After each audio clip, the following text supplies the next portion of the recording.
सही कहा है किसी ने, चिंता और चिता में सिर्फ एक बिंदु का फर्क होता है। इस दुनिया में कुछ लोग बेवजह चिंता करते हैं, बिना किसी कारण ही अपने आप को और मन को परेशान करते रहते हैं। चिंता हमें बीमार करती है। आज की इस कहानी में हम सीखेंगे कि क्यों हमें बेवजह चिंता नहीं करनी चाहिए। दोस्तों, आप सभी को चुर्नीक फिट मार्ट चैनल में दिल से स्वागत है। तचरा श्रावस्ती के नगर सेठ की पुत्री थी। किशोर वय होने पर वह अपने घरेलू नौकर के प्रेम में पड़ गई। जब उसके माता पिता उसके विवाह के लिए उपयुक्त वर खोज रहे थे, तब वह नौकर के साथ भाग गई। दोनों अपरिपक्व पति पत्नी एक छोटे से नगर में जा बसे। कुछ समय बाद पच्चरा गर्भवती हो गई। स्वयं को अकेले पाकर उसका दिल घबराने लगा और उसने पति से कहा, हम यहां अकेले रह रहे हैं। मैं गर्भवती हूं और मुझे किसी की सहायता की आवश्यकता है। यदि आप आज्ञा दें तो मैं अपने माता पिता के घर चली जाऊं। पति पच्चरा को उसके मायके नहीं भेजना चाहता था, इसलिए उसने कोई बहाना बनाकर उसका जाना स्थगित कर दिया। लेकिन पच्चरा के मन में माता पिता के घर जाने की इच्छा बड़ी बलवती हो रही थी। एक दिन जब उसका पति काम पर गया हुआ था, तब उसने पड़ोसी से कहा, आप मेरे स्वामी को बता देना कि मैं कुछ समय के लिए अपने माता पिता के घर जा रही हूं। जब पति को इसका पता चला तो उसे बहुत बुरा लगा। उसे अपने ऊपर ग्लानि भी हुई कि उसके कारण ही इस कुलीन कन्या की इतनी दुर्गति हो रही है। वह उसे ढूंढने के लिए उसी मार्ग पर चल दिया। रास्ते में पच्चरा उसे मिल गई। पति ने उसे समझा बुझाकर घर वापस लिवा लिया। समय पर पच्चरा को प्रसव हुआ।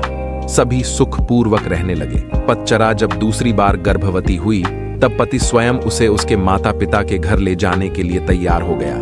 मार्ग में जोरों की आंधी वर्षा होने लगी। पच्चरा ने पति से कहा कि वह किसी सुरक्षित स्थान की खोज करे। पति झाड़ियों से होकर गुजर रहा था, तभी उसे एक विषधर सांप ने काट लिया और वह तत्क्षण मृत्यु को प्राप्त हो गया। पच्चरा अपने पति की प्रतीक्षा करती रही और ऐसे में ही उसे प्रसव हो गया। थोड़ी शक्ति जुटाकर उसने दोनों बच्चों को साथ लिया और पति को खोजने निकल पड़ी। जब उसे पति मृत मिला तो वह फूट फूट कर रोने लगी। हाय, मेरे कारण ही मेरे पति की मृत्यु हो गई। अब अपने माता पिता के सिवा उसका कोई न था। वह उनके नगर की ओर बढ़ चली। रास्ते में नदी पड़ती थी। उसने देखा कि दोनों बच्चों को साथ लेकर नदी पार करना कठिन था, इसलिए बड़े बच्चे को उसने एक किनारे पर बिठा दिया और दूसरे को छाती से चिपकाकर दूसरे किनारे को बढ़ चली। वहां पहुंचकर उसने छोटे बच्चे को कपड़े में लपेटकर झाड़ियों में रख दिया और बड़े बच्चे को लेने के लिए वापस नदी में उतर गई।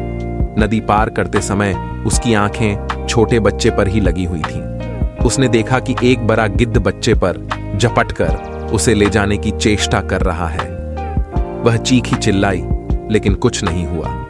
दूसरे किनारे पर बैठे बच्चे ने जब अपनी मां की चीख पुकार सुनी तो उसे लगा कि मां उसे बुला रही है। वह झटपट पानी में उतर गया और तेज बहाव में बह गया। छोटे बच्चे को गिद्ध ले उरा और बड़ा नदी में बह गया। उसका छोटा सा परिवार पूरा नष्ट हो गया।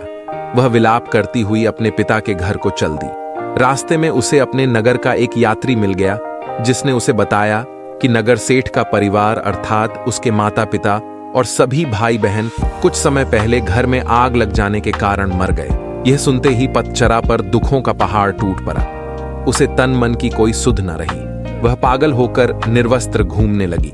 उसके मुख से ये ही शब्द निकलते, पति मर गया, बड़ा बेटा डूब गया, छोटे को गिद्ध खा गया, माता पिता और भाई बहनों को चिता भी नसीब नहीं हुई। ऐसे ही विलाप करती निर्वस्त्र घूमती फिरती पच्चरा को सभी अपमानित और लांछित करके यहां से वहां भगा देते थे। जेतावन में भगवान बुद्ध धर्मोपदेश दे रहे थे। पच्चरा अनायास ही वहां आ गई। उपस्थितों ने कहा, अरे ये तो पागल है, इसे यहां से भगाओ। बुद्ध ने उन्हें रोकते हुए कहा, इसे मत रोको, मेरे पास आने दो। पच्चरा जब बुद्ध के कुछ समीप आई तो बुद्ध ने उससे कहा, बेटी अपनी चेतना को संभाल।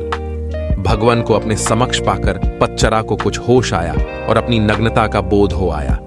किसी ने उसे चादर से ढांक दिया। वह फूट फूट कर रोने लगी। भगवान, मेरे पति को सांप ने डस लिया और छोटे छोटे बच्चे मेरी आंखों के सामने मारे गए। मेरे माता पिता बंधु बांधव सभी जलकर मर गए। मेरा अब कोई नहीं है, मेरी रक्षा करो।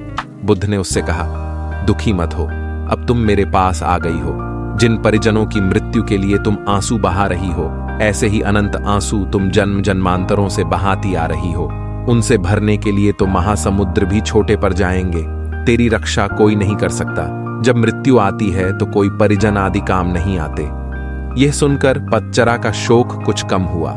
उसने बुद्ध से साधना की अनुमति मांगी। बुद्ध ने उसे अपने संघ में शरण दे दी। धर्म के परम स्रोत के इतने समीप रहकर पच्चरा का दुख जाता रहा। वह नित्य ध्यान ज्ञान की साधना में निपुण हो गई। एक दिन स्नान करते समय उसने देखा कि देह पर पहले डाला गया पानी कुछ दूर जाकर सूख गया, फिर दूसरी बार डाला गया पानी थोड़ी और दूर जाकर सूख गया, और तीसरी बार डाला गया पानी उससे भी आगे जाकर सूख गया। इस अत्यंत साधारण घटना में पथचरा को समाधिक सूत्र मिल गया। पहली बार उरेले गए पानी के समान कुछ जीव अल्पायु में ही मर जाते हैं। दूसरी बार उरेले गए पानी के समान कुछ जीव मध्यम वयता में चल बसते हैं, और तीसरी बार उरेले गए पानी के जैसे कुछ जीव अंतिम वयस में मरते हैं। सभी मरते हैं, सभी अनित्य हैं। ऐसे में पच्चरा को यह भान हुआ जैसे अनंत करुणावान प्रभु बुद्ध उससे कह रहे हैं, हाँ पटाचार्य, समस्त प्राणी मरण धर्मा है। इस प्रकार पच्चरा उन बौद्ध साधिकाओं में गिनी गई जिनको निःप्रयास ही एक जीवन काल में ही निर्वाण प्राप्त हो गया।